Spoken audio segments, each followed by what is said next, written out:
বন্ধুরা, আজ আমি তোমাদের কাছে একটি খুব সুন্দর গল্প নিয়ে হাজির হয়েছি। আজকের গল্পের নাম হচ্ছে এক বাটি চাল। এই গল্পটি শুকতারা থেকে সংগৃহীত। এক গ্রামে 4টি ছেলে ছিল। ওরা 4 জনে বন্ধু। একসঙ্গে পড়াশোনা করে, একসঙ্গে খেলাধুলো করে, একসঙ্গে খায় দায় ঘুমোয়, কাজকর্ম করে না। একজনের বাবা মা নেই, একজনের বাবা নেই, একজনের মা নেই, আর একজনের বাবা মা দুজনেই অন্ধ। ওরা 4 জন সারাদিন একসঙ্গে কাটিয়ে রাত্রির বেলা যে যার বাড়িতে ফিরে যেত। একদিন যার বাবা নেই, তার মা তাকে বললেন, যা তো বাবা, এক বাটি চাল ভিক্ষে করে আন, ঘরে কিছুই নেই। এই ছেলেটির নাম ছিল দুঃখু। দুঃখু গিয়ে বন্ধুদের বলল।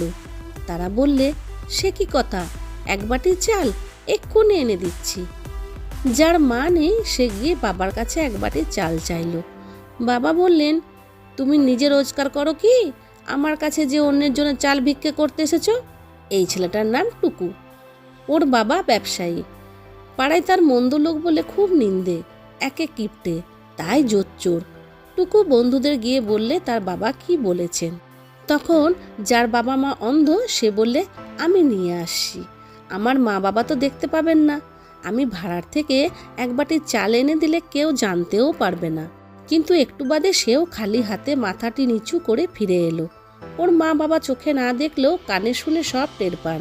ও যেই না চালের জ্বালাতে হাত দিয়েছে, মা বলে উঠেছেন, চাল নেয় কে রে? এমনিতেই আমাদের চাল বাড়ন্ত, কাল কি খাবো ঠিক নেই। বাড়ন্ত মানে কমতি।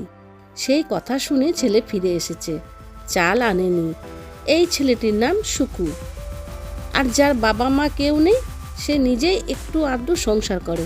তার ঘরে এক বাটি মোটে চাল ছিল। সেই চালটুকু এনে সে ধরে দিল বন্ধুকে। ওকে তো কেউ কিছু বলবার নেই।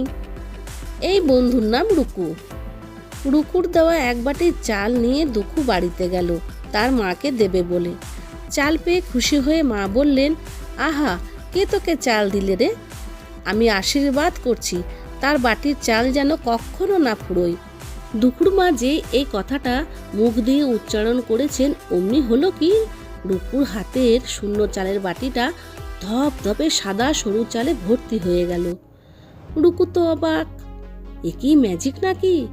সত্যি সত্যি চাল কিনা পরীক্ষা করতে সে হাঁড়িতে ভাত বসিয়ে দিল। দিব্যি ভাত ফুটে সুগন্ধ ভুরভুর করতে লাগলো সারা বাড়ি। মহানন্দে সুকু, দুঃখু, রুকু, টুকু 4 বন্ধু সেই ভাত একটু নুন দিয়ে খেয়ে ফেললে। এত সুন্দর চালের ভাত তারা কখনো খায়নি। রুকু তাকিয়ে দেখে বাটিটা আবার চালে ভরে উঠেছে। আরে সত্যি তো। সুকু বললে, এ কিরকম ম্যাজিক হলো? টুকু বললে, ভাতটা তো সত্যিকারেরই ভাত ছিল।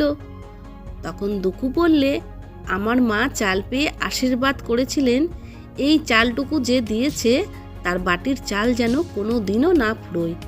মায়ের আশীর্বাদ তো মিথ্যে হয় না, তাই বাটি ভরে উঠেছে।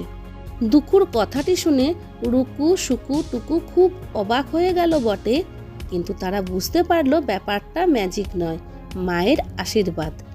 তখন রুকু বললে, ভাই সুকু, তোমাদের তো চাল বাড়ন্ত, কালকে ওরা কি খাবেন তা তোমার মা বাবা জানেন না, চলো তাদের এক বাটি চাল দিয়ে আসি। ব্যাস, অমনি 4 বন্ধু চলল সুকুর বাড়ি।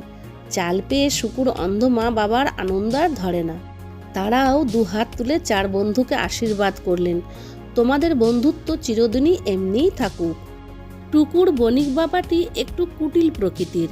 তিনি এসব কথা শুনে ভাবলেন, ব্যাস, তাহলে তো ওরা আর কেউ কোনো কাজকর্ম করবে না, কেবল ওই এক বাটি চালেই পেট পুড়ে খাবে আর আড্ডা মেরে ঘুরে বেড়াবে। আমার এদিকে খেতে কাজ করবার লোক নেই, দেখতে হবে বাটির ব্যাপারটা কি। টুকুকে ডেকে টুকুর বাবা বললেন, শুনলুম তোমাদের বন্ধু রুকুর একটা চালের বাটি আছে, সেটা ফুরোয় না। একদিন দেখিও তো বাটিটা, দেখি সত্যি মিথ্যে ব্যাপারটা কি। বাবা দেখতে চেয়েছেন শুনে টুকু গিয়ে রুকুর বাটিটা চেয়ে নিয়ে এলো। ওর বাবা প্রথমেই চালটা থালায় ঢেলে নিলেন, চোখের নিমেষে আবার বাটি ভর্তি হয়ে গেল। বাহ, সত্যিই তো। ওর বাবার মাথায় দুর্বুদ্ধি এলো, ওই বাটিটা তার চাই। ওটা তো এভাবে বস্তা বস্তা চাল সাপ্লাই করতে পারবে বিনামূল্যে। সেই চাল বেচে তার ব্যবসা ফুলে ফেঁপে উঠবে। টুকুর বাবা এই বাটির চালটাও ঢেলে নিলেন। তারপর বললেন, যা তো টুকু, কুয়ো থেকে এক গ্লাস ঠান্ডা জল নিয়ে এসো আমার জন্যে, বড় তেষ্টা পেয়েছে। টুকু জল তুলতে গেল। ওর কিপ্টে জোচ্চোর বাবা তখন বাটিটা লুকিয়ে ফেললেন। তারপরই চেঁচিয়ে উঠলেন হাঁ হাঁ করে, এই যা, এই যা, গেল গেল, চিলে ছো মেরে সর্বনাশ হয়েছে, গেল রে, হায় হায় হায়। শুনে টুকু দৌড়ে এসেছে জল নিয়ে। কি নিয়ে গেল বাবা, চিলে ছো মেরে? তুমি কিছু খাচ্ছিলে বুঝি? আহা, ঠোক্কর মারেনি তো আঙুলে? দুষ্টু বাবা ইতিমধ্যে আঙুলে ছোট্ট একটা ফুটো করে এক ফোঁটা রক্ত বের করে দু হাতে মাথা চাপড়ে কাঁদছেন আর বলছেন, হায় হায় হায়, রুকু সুকু টুকু দুখু, কতটুকুই বা খায়, ওদের স্বাদের চালের বাটি চিলে নিয়ে যায়। তারপর শাপ দিলেন, চিলের পো, তোর সর্বনাশ হবে, না দেখি উপায়। রুকু টুকু তো শুনে অবাক, চিলে চালের বাটি নাই? দুখু সুকু তো শুনে থ। টুকু বললে, চিলটা কোন দিকে গেল বাবা? চোখের পলক না ফেলতে এসে আকাশে উড়ে মিলিয়ে গেল মেঘের আড়ালে। টুকুর বাবা বললেন, সে কি আর দেখা দিয়েছে, হায় হায়।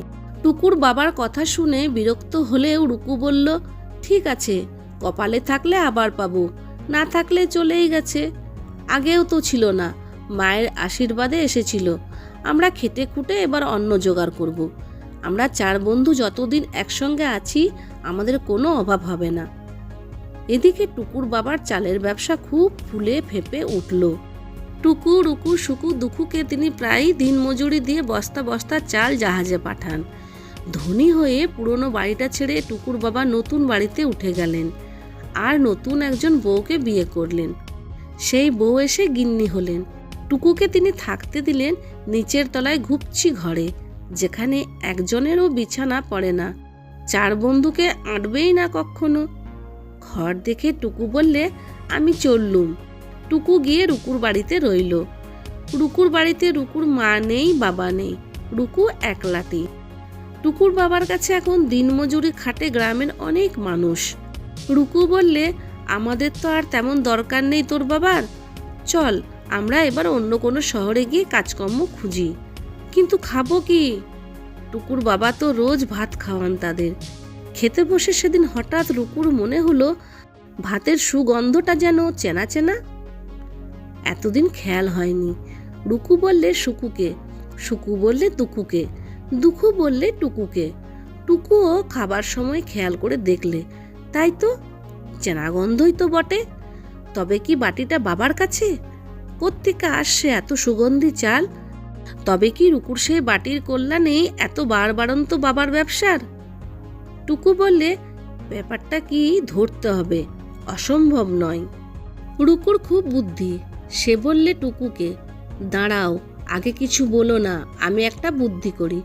তুমি একদিন তোমার নতুন মার সঙ্গে আমাদের দেখা করিয়ে দাও, তারপরেই আমরা বুঝে ফেলবো কি ব্যাপার। টুকু তার সৎমাকে গিয়ে বললে, আমার বন্ধুরা তোমার সঙ্গে দেখা করতে আসবে বিকেলবেলা, চা মিষ্টি খাইও। টুকু সুকু রুকু দুখু সেজে গুজে গেল।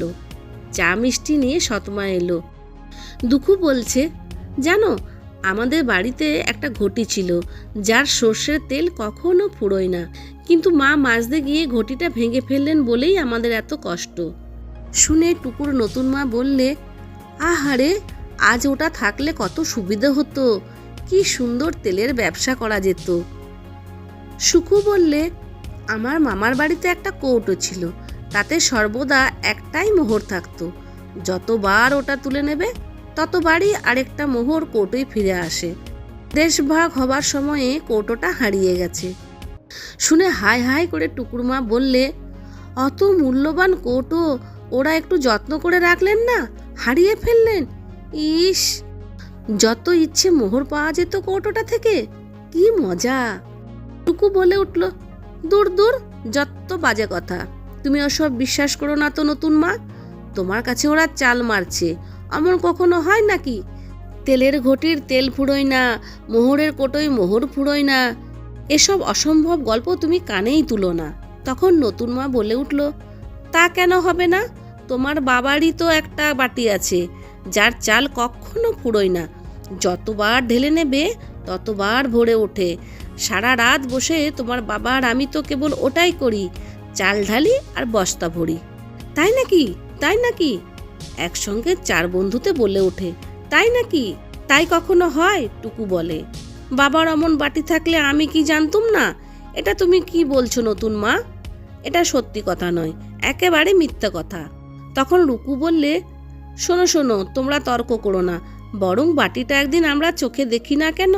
বাড়িতেই তো আছে। আমিও জীবনে অমন ম্যাজিক দেখিনি, এক পিসি সরকারের ওয়াটার অফ ইন্ডিয়া ছাড়া। নতুন মা, তুমি একদিন বাটির ম্যাজিকটা তবে দেখাও, নইলে সত্যি আমরা বিশ্বাস করতে পারছি না তোমার কথা। তুমি নিশ্চয়ই আমাদের বন্ধুদের আজে বাজে কথা শুনে শুনে বানিয়ে বানিয়ে গল্প বলছো। এটা সত্যি হতেই পারে না।